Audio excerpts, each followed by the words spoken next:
Good day everyone. Now we are going to solve problems involving work. So we have here the problem. The horizontal cross-section of a well containing mineral water is a circle of radius 4 feet. The cost of pumping the water to an outlet at the top of a well is 2 centavos per foot-pounds of work done. If the mineral water weighs 62.5 pounds per cubic foot and is sold for 20 pesos per cubic feet, find the depth to which the water is to be pumped out to realize the maximum profit. So first, we're gonna set first all the formula. So we have here the thickness is equals to dy. So our area is equals to pi times 4 squared. So we have here 16 pi. So this is the area. Next is the volume of thin layer. So we have here dv is equals to 16 pi dy. Next is the weight of the layer. So we have here df is equals to 62.5 times 16 pi dy is equals to 1000 pi dy. So our df is 1000 pi dy. Next is we're gonna have the dw. So we have here 1000 pi dy times y. So we have here 1000 pi y dy. So we're gonna use this equation or this function to get the or to solve for our work. So we have here work is equals to 1000 pi y dy is bounded to 0 to h. So igawas na to ang 1000 pi since it is constant. Next is we're gonna integrate the y. So we have here y squared over 2 bounded to 0 to h.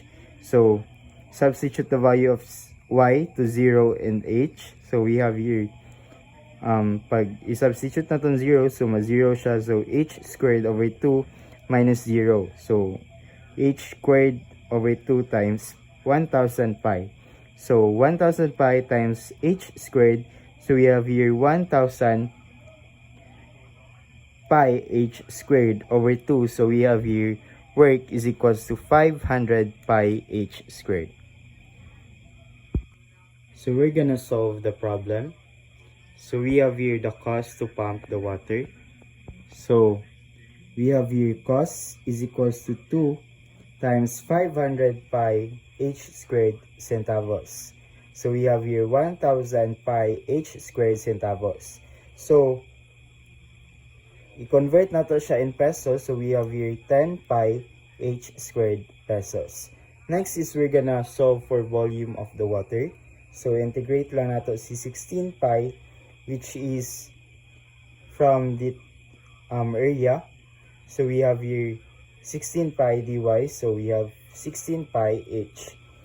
Revenue, so 20 times 16 pi h. So we have 320 pi h. Next is we're gonna solve for profit function. So P of h is equals to 320 pi h minus 10 pi h squared. So kuha na nato ilang derivative ani. So we have here the p prime of h is equals to 320 pi minus 20 pi h. So ilet lang nato si p prime h into 0. So we have here 320 pi minus 20 pi h is equals to 0. Next is ibalhin na to si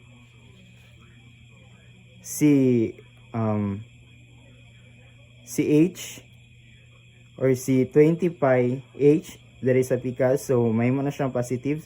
So 20 pi h. Divide na to sila both side by 20 pi. So we have here 16 feet is equals to h.